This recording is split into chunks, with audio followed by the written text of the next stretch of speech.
talking about the office. So giving again URA another role to audit, to have a forensic audit, we are seeing conflict of interest. Yet it's now again URA, which we have recommended earlier to be the one to take over the management of finances. So I'm seeing some conflict there, and then I pray that we take it to the right office as far as our constitution is concerned. And finally, on behalf of the people of Wakiso district, we request that more lights be provided to strengthen security on the Entebbe Express Highway. I thank you. Are you suggesting that the theft is going on because of darkness? Especially below the bridge, Honorable we have Sekabira issues. Is he here? Honorable Emmanuel? Thank you very much, Right Honorable Speaker. On this matter, Right Honorable, I am speaking with a heavy heart because this report is before us and the public is looking forward to seeing our recommendations and actions being taken. Because in a few days to come, Kosase will bring another report on Rairi, on Luowa Hospital, and so many others. Therefore, I want to implore members to stand firm. We adopt all the recommendations because they are good recommendations. As of now, we cannot escape our duty of doing oversight. Therefore, I support the recommendations, and I want to ask all colleagues to follow suit so that there is accountability in accordance to Article 164 of the Constitution of the Republic of Uganda to hold all officers accountable for the money that government has lost. I submit. Thank you. And I also want to get to hear from you members how we can process the recommendations against the Auditor General. I've never had. Are we going to be the first to process such kind of, and his Office of Parliament? And one person said, why now? 2017 to 2023, where was Parliament? Emmanuel, Honorable. Thank you so much. As we debate, we should have such, help me generate those kind of, Thank you, Right Honorable Speaker. The point you have mentioned is actually why I have stood up. But before that, I want to thank the chair and the committee for a good work done. When I joined Parliament in 2016, in public account for local government, our chair was Honorable Regan Okumu, and he would tell us there would be issues that we want to push very far with the Auditor General, and he would tell us Auditor General is actually one of our staff. If there is an issue, we can talk about it later.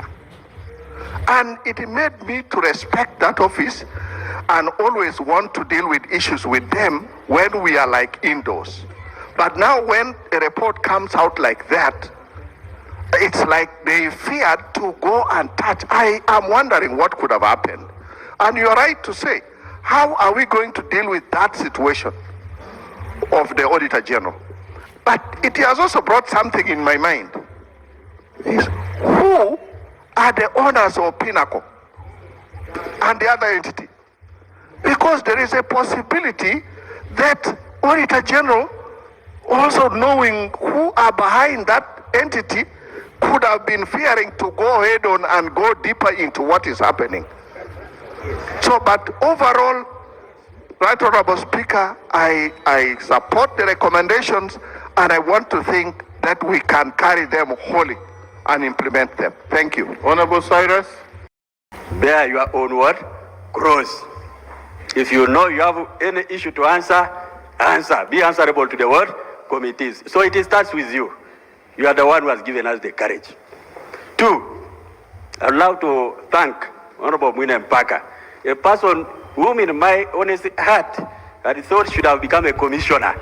But now I see if you had gone to the commission, you would have missed this good report. I'm so happy that you give us that pride. Now you are trying to salvage the image of Parliament. And everybody can see that we are working because of what you have done. Together with your colleagues. It takes courage for you to bring a report of this magnitude to the floor of Parliament. If you are weak, you will get money here and there and you just say, we forgot something. Yeah, so we really appreciate. It's not something simple. When we are coming to Parliament, we swear and we say, I will be there to defend and protect the Constitution. But once you are shown something small like this, you say, I forgot about the Constitution. And therefore, Honorable Speaker, it is time for us to shine. Let's do the job that God has sent us to do. And when you look at recommendation 1 and the last one, actually you are right to say, now, is there a contract that is existing? Now, if there is no contract, why should the toll gate be operating? People should now move freely for 3 months as we allow Minister of Works to fix a system properly that operates. Otherwise, if you tell them to go there in the morning, what are they going to use? They also don't have any good machine for now. Right, Honorable Speaker, that is the truth. Let the thing be opened, let people operate, let Minister of Works come to order and prepare what they are going to do. I want to thank you. Honorable Gilbert Olanya. Then will be followed by Honorable Mutengo. I'm about to exhaust this way because we are actually saying the same thing. When you find a committee report where there is no minority, that should not generate a lot of debate. Yeah, there is consensus. That is a bipartisan. Honorable Olanya. Thank you, Right Honourable Speaker. Right Honourable Speaker, I recall when you were voted as the Speaker, you told members of Parliament to do research work and debate from the informed point of view. I recall you stated that when the report or any other matter arises on the floor of Parliament, you have to do your research and talk from the informed point of view. On that note, Honourable Speaker, the chairperson stated clearly that for the last 5 years, there was a company called Igis. And for the last 3 months, the company changed to Pinnacle. I would like to find out from the chairperson. We have taken 5 years. Did you take time to follow any report on these Igis for the last 5 years? And the report that we are giving today, is it covering only for the 3 months that the new company has taken over? Right, Honourable Speaker, we need to be factual and very objective in our discussion. Number 2, right, Honourable Speaker, let the officers concerned and the chairperson and the committee, you stated that there were no contract agreements signed. The minister is here. The Minister of Works and ICT. Can they clarify to honorable members whether truly there were no contracts signed between Pinnacle and Igis? Right, Honourable Speaker, I did my research.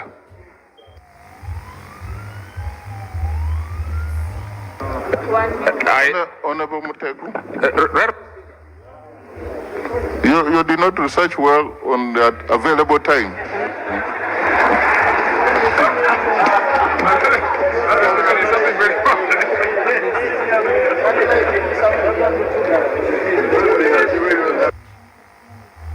Honorable Mutego. Thanks very much, Right Honourable Speaker. Mine will be an advice to the Minister of Works that next time before we carry out such projects, let's carry out a thorough study in the region and we determine how our colleagues do certain things. There are friends in the region who carried out such a project and it was purely carried out by a private investor who is going to do works and collect money for themselves for 20 years. This will go a long way to save the taxpayers. It will reduce the burden on our grandchildren in terms of paying back. This person will come and invest his money, he collects, and later after 20 years he hands us back the road. That will go a long way to help the burden on loans and whatever. Thanks very much, Mr. Honourable Speaker. Honorable Wall, as the lady's voice from this way, and honestly, that's enough. I will go this way.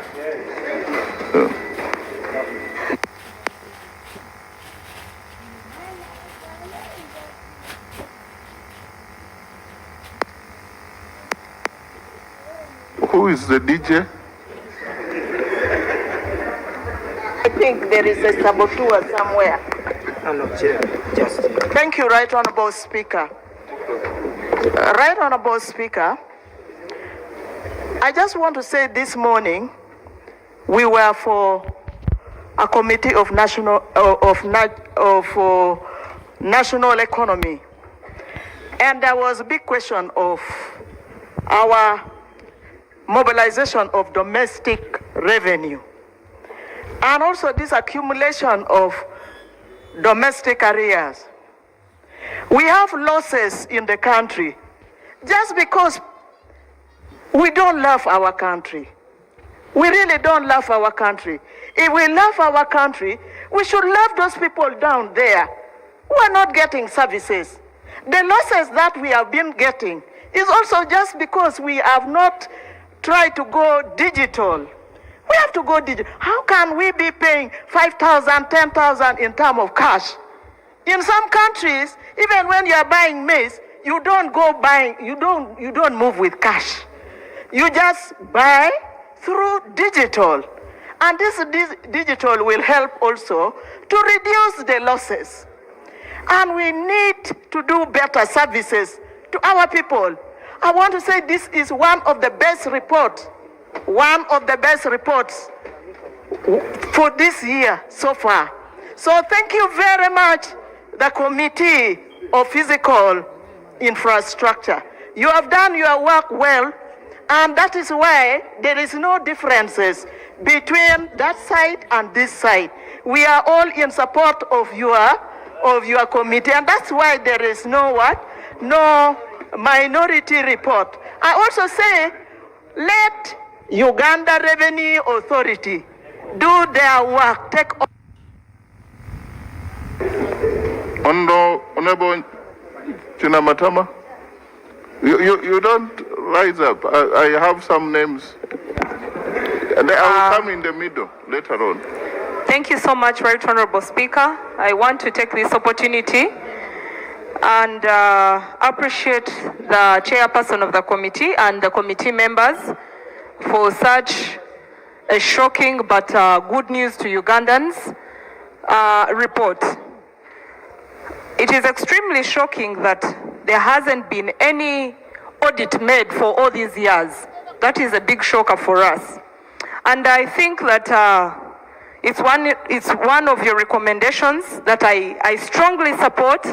And I think after doing a forensic audit, this is when we should take these decisions of, for example, terminating the contract, letting the Ministry of Works take over, because then we would have an ultimate end truth to this matter. Thank you so much, Right Honorable. Thank you. Honorable Bukenya, Doctor.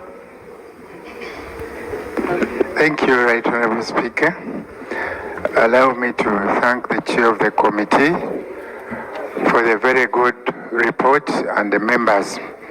Right Honorable Speaker, I've been observing issues lately, and I want to request the state, the executive, to be consistent. The way things are running in Chisanja, no sleep.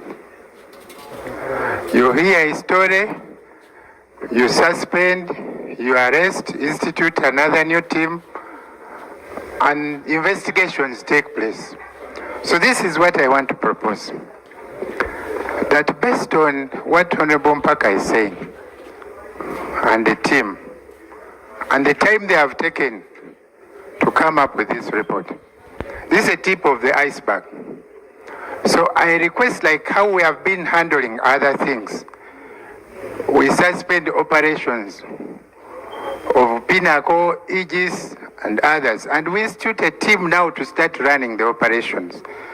And then the investigations take place, like Balam has been doing, like they have done with URSB, and things move on when these people are on the side, and we be consistent. We be consistent as investigations take place, and then Ugandans will be happy. And after we get the report and we find people culpable, since this is Chisanja no sleep, we put faces on billboards on this expressway. such that every Ugandan knows and starts fearing corruption. We just put them up on top of the other sanctions they may get. We put faces there on billboards, and everyone who passes there knows that this is where the problem was. After the investigations, but immediate suspension, and another team takes over. And finally, I wanted to build on what Honorable Hoima, woman MP. Okay, thank you so much, Right Honorable Speaker. As usual, I'm Wimbaba's Beatrice, the woman member of Parliament, Hoima District. Right Honorable Speaker, it is time for the hunter to be hunted. Because this has happened for 5 years. Where are the Auditor Generals of that time? This House must send a clear message, Right Honorable Speaker, to the public that infrastructure must be managed in the public interest and the revenues must be protected. This is the money that would have helped us to venture in other avenues for the development of this country. I commend the chairperson and the committee for the comprehensive report that it has given to us. We really need to see resources being managed well so that we can develop this country, because we can see broad daylight robbery. This is robbery of the highest order. So therefore, I, as a member of Parliament for Hoima, I hereby support the committee. Thank you. That is very Honorable Rogers. Then Honorable Nakai. Thank you very much, Right Honorable Speaker. First, I would like to thank the chairman and the committee for a job very well done. In my opinion, I would have thought the very good performance of the Entebbe Expressway would have given us a template and a blueprint for future infrastructure developments.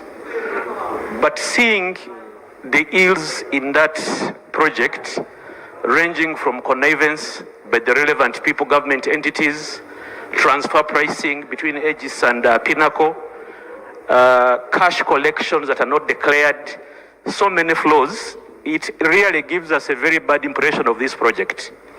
I would like, therefore, to urge that the committee recommendations be upheld, but also one of the issues that you raised regarding how we treat the Auditor General, given that he's an office under this August House, I think we need to have a very thorough discussion on how we manage performance, responsibility, and discipline where there is defiance or error.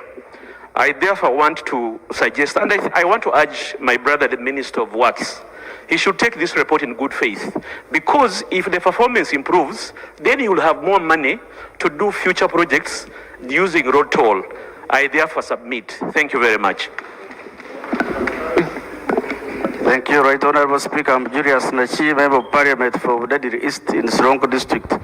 I associate myself with the recommendations of the committee and I support them fully. I want this to be used as an opportunity for us to send a message that we are the 12th Parliament, a new generation of members of Parliament who are not threatened, who are not cowards, but who are here to protect the will of the people. I want to address the issue of cost for this Entebbe Expressway. It is being said that the expressway cost, I think, $476 million. That is not true. There's an international accounting standard called borrowing costs 23. What it says is that when you borrow money for a capital project, you also capitalize the interest. Meaning, if we were to calculate the interest that we are going to pay for 40 years on the 350 million, the project cost should be more than 500 million. Now, from the report, we are getting only about 4.6 billion per year because the contract is taking 24 billion. That is equivalent to $1.2 million. To recover the investment, it will take us 400 years to recover the investment on the Entebbe Expressway. Now, what is the way forward? My recommendation is this. From the studies that have been done, it is possible that we can collect $1 million per month from this expressway, meaning $12 million per year. If we to tender out this process, for example, like local governments, the way they do markets, we get people who have money, we tell them you'll collect 12 million in a year, instead give us 10 million now. Then you go and collect 12, so that we get our money in advance. Otherwise, even if we give it to another entity of government, we may get the same problem. So it is better we privatize this collection. People pay us in advance, then they manage. If they get 20 million, that's up to them. But from the study, we know the minimum. 1 minute more. 1 minute more. Those experts are... Thank you, Honorable Speaker. So I was saying, by doing that, for example, if we are to get 10 million per year, it will need only 35 years for us to get back, to pay back the loan, because the loan is 350 million, and it's for 40 years. So you'll see that the repayment period for the loan will be matching with the collections, to be 35 years against 40 years. But for now, the repayment is, the payback period is 400 years, and yet we're supposed to pay back in 40 years. And also in 40 years, the useful life of the road will be done. The road will not exist beyond 50 years, so there will be no residual value to collect. So I submit that we go private. Thank you. Thank you. Leader of government business, you know people you should deploy accordingly.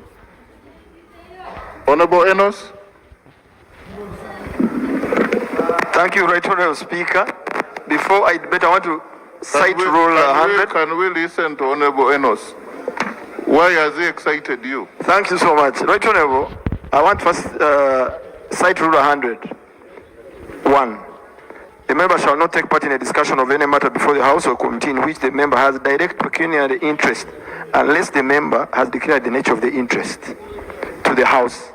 I want to first declare my interest in this matter, that Pinnacle Security is a personal friend. I went to school with him, and even when Aegis was taking on the contract, I supported them in forming their quotation to Ministry of Works. But Right Honorable Speaker, as, now that I've put my interest to you, I would like to ask this House.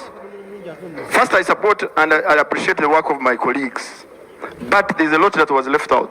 And that's why I ask genuinely, because I spoke to the chairperson, I read the report, I had from Pinnacle Security.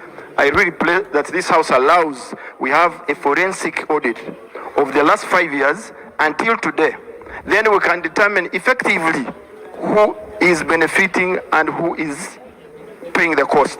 Because when you look at the cost, Right Honorable Chair, the committee does not bring out to you that part of the 122 billion, 18 of that money is tax.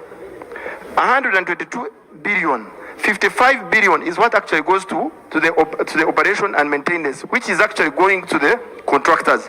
And it's only not one contractor, there are 8 subcontractors that shared the 55 billion over 5 years. Meaning that the cost of actually running the road is not entirely 122 billion as they have brought it out. Number 2, Mr. Speaker, why I want us to do a forensic test is on the... Honorable Isaac.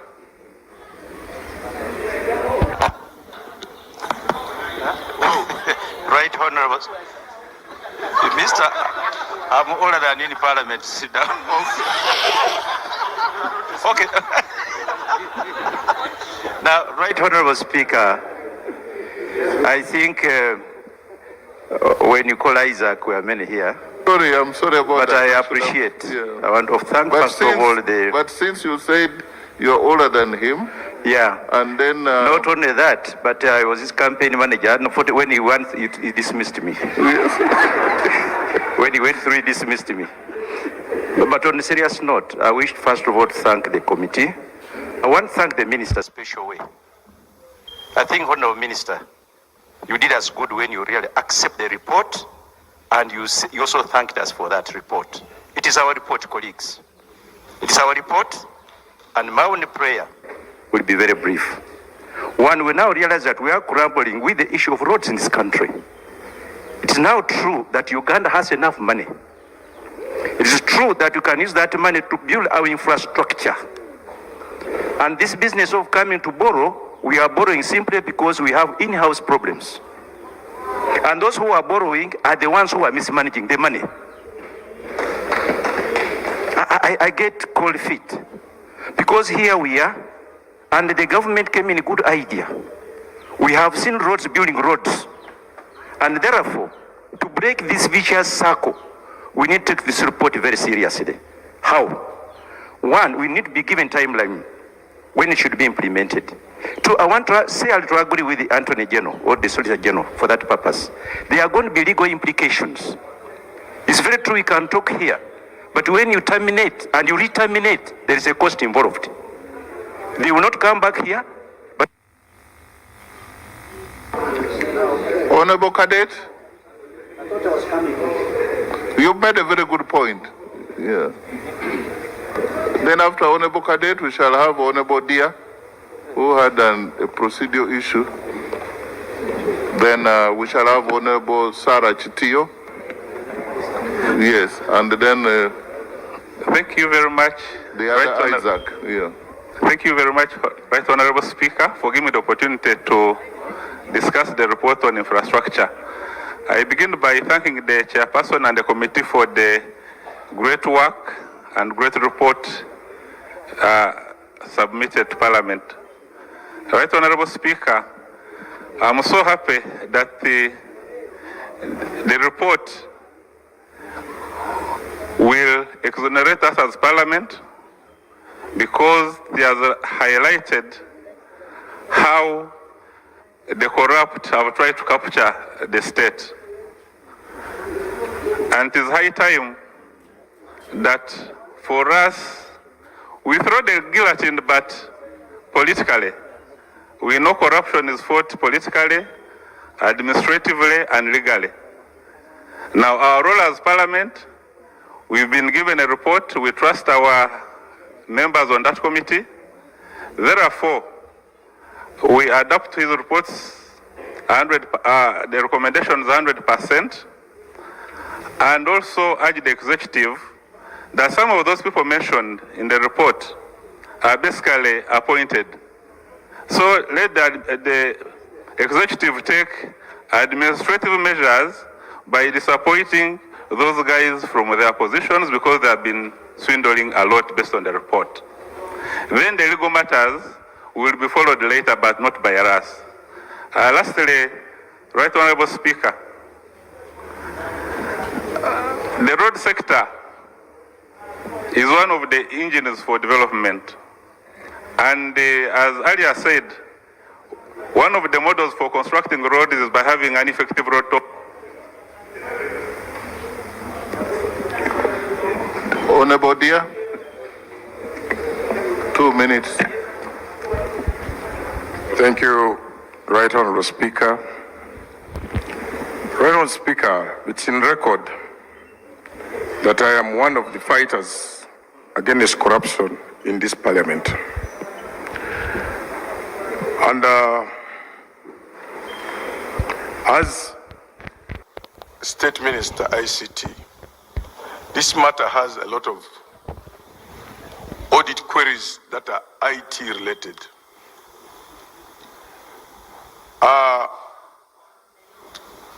If it meant arresting Edges and Pinnacle, I would be number one leading the entire team. But the question is, you are all aware that even government in that ICT ministry, through UTL, we are still battling with a briefcase company, you know that one, RCC, up to today. The question here with this matter that we are trying to address, is there a contract between the government of Uganda and Edges? Secondly, is there a contract between the government of Uganda and Pinnacle? Number three, what have we based on to come up with the audit report now? And where is the problem? Number one, the problem is that we as government, we made a mistake, it's true. I can't blame my own government. Edges was given opportunity and a contract to build and operate. Edges built the system. that saves me.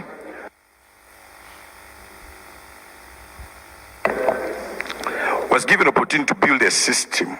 They built it themselves, put it in place, started using it themselves. Nobody knows what is in the system.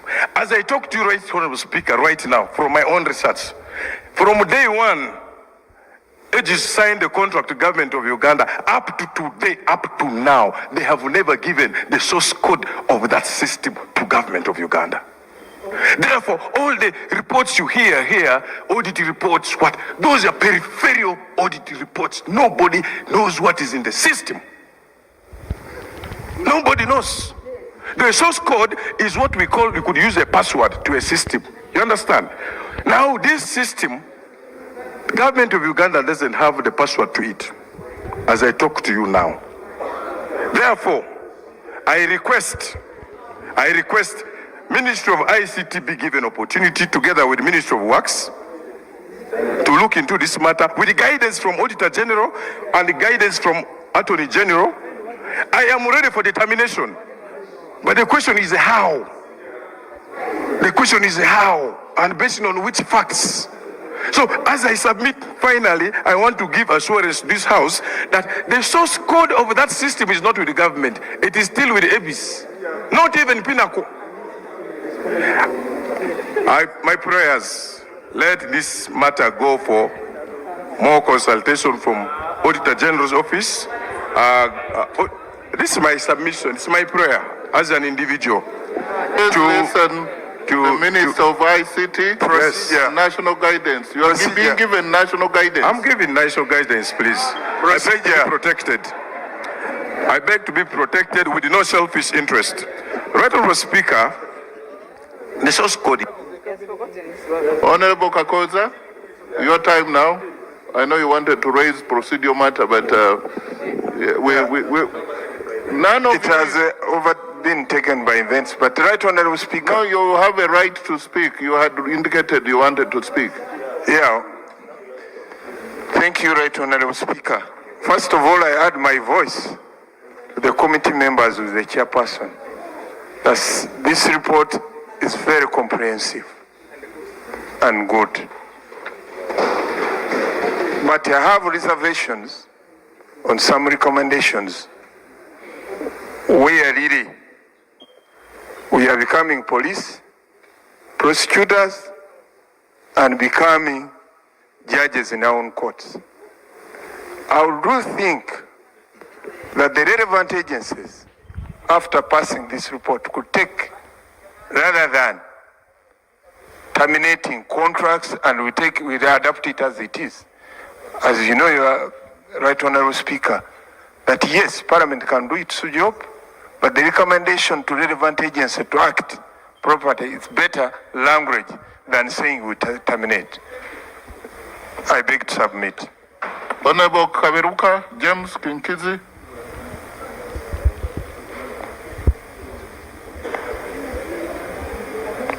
I had given to Honorable Sarah Chitio, but just immediately after. Actually, you can start even before he concludes. Thank you, Right Honorable Speaker. Right Honorable Speaker, before I thank the chairperson, I want to first thank you, because we had lost the notion of this debate. Yes. That's a fact. Secondly, I want to thank the chairperson and the committee on works, and they did good work. I want to thank you.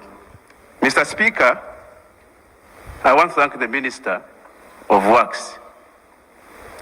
However, the Minister of Works has been also one of the pretenders of this project for the last 5 years. And recommendation number 7 is saying that Works should take over. Yes, she can take over the operations. But, Mr. Speaker, I would want that we also know what the minister was doing all that time. Mr. Speaker was worried when they were saying that the previous Auditor Generals, the previous whatever, be audited. I thought also the Committee of Works, also the previous ones were also going to be audited. I was one of them. But Mr. Speaker, I want to thank you for allowing committees to do their work. Kudos, Mr. Speaker. Thank you so much. Mr. Speaker, Auditor General is being a question here. But today, we interacted with the Auditor General as a committee of PAC. They are also expressing some problems. So I want to request you, Mr. Speaker, using my also, because Auditor General is our eye as Parliament. Thank you. I have put a question to Auditor General. He met me, and we are going to continue to engage so that we empower that office. The question was, who audits the Auditor General? Just like the question, for us, we are audited by the voters, but by everybody. So you've run out of your time. Thank you very much for thanking me.